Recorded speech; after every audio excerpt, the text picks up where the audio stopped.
Sa previous episode, ang bida nating nagngangalang Banasa ay bigla na lang na-summon sa ibang mundo bilang isang kandidato pagkabayani, subalit may problema dahil ang kakayahan niya ay hindi kwalipikado para maging isang bayani at sobrang nadismaya ang hari sa pangyayaring ito.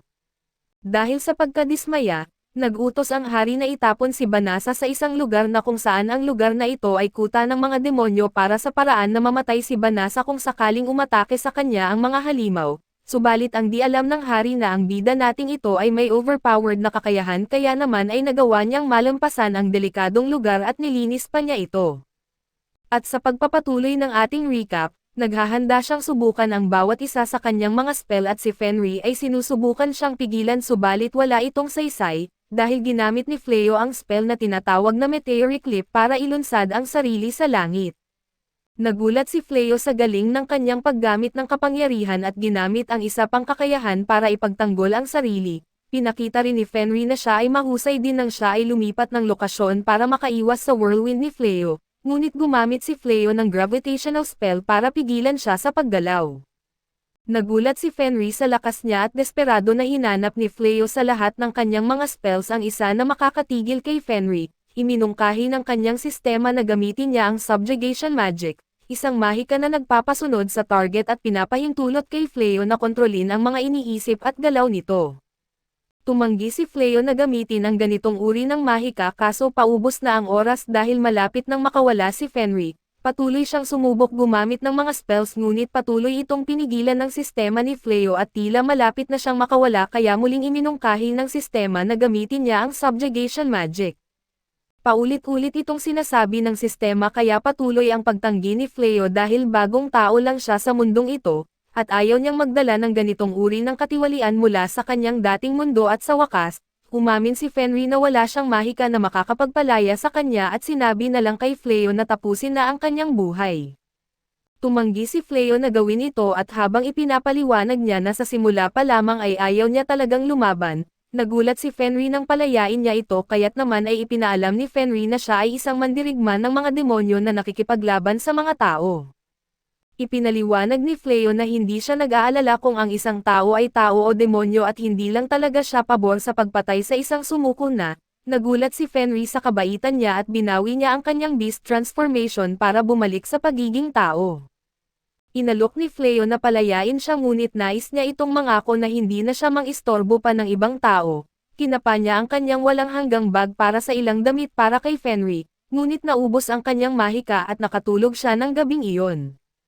Pinagmasdan ni Fleo ang iba't ibang uri ng mahika na mayroon siya at napaisip kung paano hindi makapaniwala ang mga tao nang marinig na kaya niyang mag-teleport. Nagtataka siya kung bakit siya may ganitong makapangyarihang mahika at nagising si Fen at nagtaka kung paano siya natalo kahit na lumalaban siya sa mahika. Napagtanto niyang ginagamot siya ni Fleo habang siya ay natutulog at itinuro na ang ibang tao ay malamang na pinatay na siya at kinuha ang kanyang balat.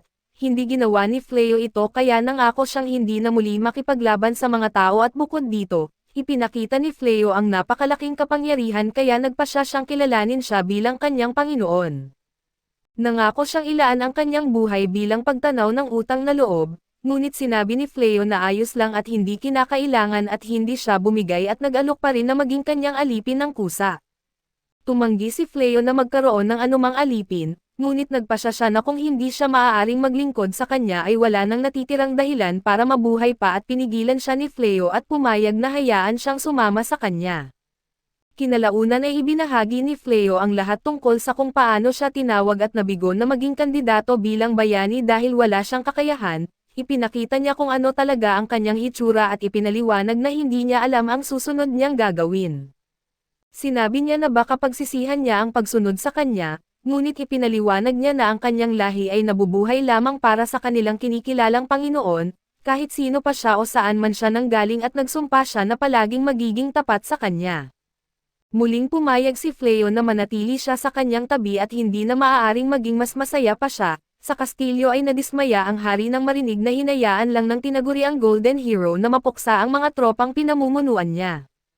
Sinisi ng bayani ang mga sundalo sa kanilang pagpanik at ipinaliwanag na ginawa niya ang lahat ng kanyang makakaya para iligtas sila, Umalis siya ngunit may isang sundalo na nagsabi sa hari na ang bayani ay nakaupo lang sa likod ng hukbo sa buong oras at tumakas habang nakikipaglaban ang lahat. Sinisi niya ang lahat sa kanilang pagkatalo at mukhang masama ito, kaya nagsimula ang ilang tropa na magalit sa bayani at nang mag-isa ang bayani, nagngit-ngit siya sa galit dahil walang pagbuti ang kanyang mga kakayahan kahit matapos ang isang buwan ng pagsasanay. Kaya niyang lumaban sa mahihinang halimaw ngunit wala siyang magawa laban sa anumang nilalang na may kakayahang lumaban. Biglang dumating ang lingkod ng bayani na nagngangalang Soya para batiin siya at ito'y talagang mapanlamang, dahil sa inaya niya ito na sumama sa kanya para magpakasasa sa luho gamit ang pera ng kastilyo. Kinabukasan, nagpa siya si Fleo na pumunta sa Adventurers Guild para kumita ng pera subalit hindi pa rin siya masanay na tawagin siyang master nito. Napagkamalan sila ng isang mangangalakal na mag-asawa kaya naisip ni Fleo na baka mas madali silang maglakbay ng hindi mukhang nakakahinala kung magpanggap silang mag-asawa. Masayang pumayag si Fenry na maging asawa niya dahil pangarap ng isang Lupin na magkaroon ng malakas na asawa. Sinubukan ni Fleo na ipaalala sa kanya na magkunwari lang sila kaso huli na dahil tinatawag na siyang darling ni Fenry. Sa Adventurers Guild ay nakakuha si Fenry ng sarili niyang adventurous tag at ang pagkakaroon ng mga katugmang access kasama si Fleo, ay nagpaalala kay Fenry sa isang ritual ng kasal sa kanilang lahi na mga Lupin, kung saan ang magkapareha ay lumulunok ng mga buto ng kanilang nahunting na mga biktima. Swerte para sa ating bida, ang pag-iisip niya ay naputol ng hingin ng receptionist sa guild ang pangalan ni Fenry. Tumawag si Fenry sa babaeng tao habang ipinagmamalaki niyang sasabihin ang kanyang tunay na pangalan, ngunit pinutol siya ni Fleo at inirehistro siya sa ilalim ng pangalang Rez. Pagkatapos ay ipinaliwanag ni Fleo na kailangan niyang mabuhay bilang isang tao mula ngayon, kaya kailangan niyang masanay sa paggamit ng mga pekeng pangalan at biglang inanunsyo na may isang urgent na quest sa guild upang pigilan ang ilang Psycho Bears na makapasok sa lungsod. Lahat ng adventurers ay natatakot dahil ang mga Psycho Bears ang sumisira sa hukbo ng bayani. Ito ay isang emergency kung saan ang mga adventurers ng anumang ranggo ay maaaring tumanggap ng trabaho at upang hikayatin na may tumanggap nito ay magbabayad ang guild ng 10 beses sa karaniwang halaga kada bear. Malinaw na napaka-profitable ng trabaho, ngunit nag-alinlangan si Fleo kung kaya niya ito at iminungkahi ni Ray na siya mismo ang tatalo sa mga Psycho Bears at ito ang magpapatunay kung gaano kalakas si Fleo, dahil siya ang nakatalo sa kanya. Nag-teleport sila Fleo sa gubat kung saan nila makikita ang mga bear, at may isang bakanteng bahay roon na sinabi ng guild na maaari nilang gamitin bilang base at sigurado si Ray na kaya niya ang labanan mag-isa, ngunit tumanggi si Fleo na pabayaan siya. Bukod dito ay mayroon din siyang ilang spells na nais niyang subukan, kaya masaya si Ray na magkasama sila at bigla nilang narinig ang sigaw at natagpuan ang grupo ng mga knights mula kanina na pinapalibutan ng mga Psycho Bears. Natatandaan sila ni Ray at gusto lang niyang baliwalain ang mga kahabag-habag na mahihina.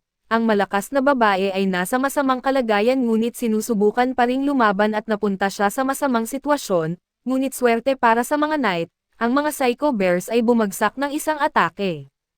Isang mapanganib na bear na lang ang natitira, subalit natalo ito ni Ray at ideya ni Fleo na iligtas sila kaya naisip ni Ray na masyado lang siyang mabait at nagpapasalamat ang lahat ng knights, at ipinaliwanag nila na nag-aalala sila kung ano ang maaaring nangyari kay Fleo. Natatakot si Fleo na baka malaman nila ang tunay na pagkakakilanlan ni Ray kaya't ipinakilala niya siya bilang kanyang kasama sa paglalakbay. Nais ni Ray na ipakilala siya bilang kanyang asawa kaso sila ay muling naputol ng isa pang Psycho Bear. Diretso itong sumugod kay Ray subalit binagsak niya ito sa isang nakakatakot na titig. Nagkunwari si Ray na hindi niya alam kung ano ang nangyari at tumatango ang bear nang ipinapalagay nila na ito ay sumuko. Nagpa siya silang kunin ito bilang alaga pero ikinagulat ito ng mga knights dahil ang mga Psycho Bears ay sapat na mabangis upang talunin ang hukbo ng bayani. Sinabi ni Ray na ito ay mas malaking dahilan upang kunin ito bilang kanilang alaga, ngunit gusto ni Fleo ang ideya na pigilan ito mula sa pagdulot ng pinsala sa iba at nilagyan ni Fleo ng kwelyo ang bear na pipigil dito na magwala, at ginamit niya ang spell na shapeshift para baguhin ang itsura nito upang hindi ito masyadong kapansin-pansin. Sinubukan nilang mag-isip ng pangalan para dito, ngunit hindi makapaniwala ang mga knights kung paano nila madaling napaamo ang gayong mabangis na hayop. Pagkatapos ay nagpasalamat ang mga knights kay Fleo sa muling pagligtas sa kanila at ipinakilala nila ang kanilang mga sarili. Bukod kay Bellosa ay naroon din si Blossom at ito ang malakas na mandirigma, si Balano na isang witch at ang dating magsasaka na si Bierry at ipinahayag ng mga knights na nais nila si Fleo na turuan sila kung paano lumaban. Nagalit ang Golden Hero nang mabigo ang kanyang hukbo kaya nagdeklara siyang hindi na niya muli pangungunahan ang anumang puwersa laban sa Dark One, tanging magbabago lamang ang kanyang isip kung makakita siya ng mga taong mapagkakatiwalaan niyang paglilingkuran siya. Nagkulong ang Golden Hero sa kanyang kwarto hanggang sa dumating ang panahong ito, kaya nagutos ang hari sa lahat ng mga knights na italaga ang kanilang mga sarili sa pakikipaglaban hanggang sa makaya nilang talunin ang mga nilalang sa antas ng mga Psycho Bear. Hindi man lamang nila magapi ang isang Psycho Bear ng magkakasama, kaya kailangan nila ang tulong ni Fleo at napag-isipan ni Fleo kung paano niya hindi talaga alam kung paano gumagana ang mahika sa lahat, kaya walang pag-asang makakapagturo siya kahit kanino. Habang abala ang isip ni Ri sa ibang bagay dahil sa selos niya sa mga babaeng lumalapit kay Fleo, nagpa siya si Fleo na sabihin sa kanila na si Ray ang kanyang asawa at nais lamang nilang mamuhay ng tahimik at mapayapa kasama siya. Umatras ang mga knights nang maintindihan nila ang sitwasyon at si Bares na isa sa mga knights, ang nagmungkahi na tulungan sila ni Fleo at binigyang diin niya na bilang asawa niya, alam niya higit kanino man na si Fleo ay mabait na tao na hindi kayang pabayaan ang nangangailangan. Bagamat alam ni Fleo na hindi niya talaga kayang magturo ng hindi niya alam, nakikita niyang kailangan talaga nila ng tulong niya at ipinaliwanag niya na maaaring hindi siya magaling na guro, ngunit pumayag siyang maturuan sila.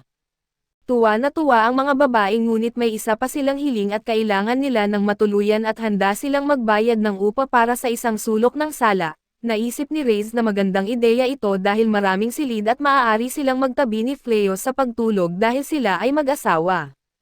Sa ibang lugar, iniulat sa Dark One na ang taong nagtanggal sa mga demonyo at naglinis ng Deza Forest ay hindi bahagi ng kaharian ng Cairo kundi isang individual lamang. Nagulat ang Dark One nang marinig na may isang tao na sapat ang lakas ng mahika upang agad na mapuksa ang mga demonyo. Nagpasya siya at inutusan ang kanyang mga tauhan na hanapin at dakpin ang taong ito sa anumang dahilan. Kaso dito muna matatapos ang ating recap sa anime na ito. Antabayanan po ninyo sa susunod ang bago nating episode.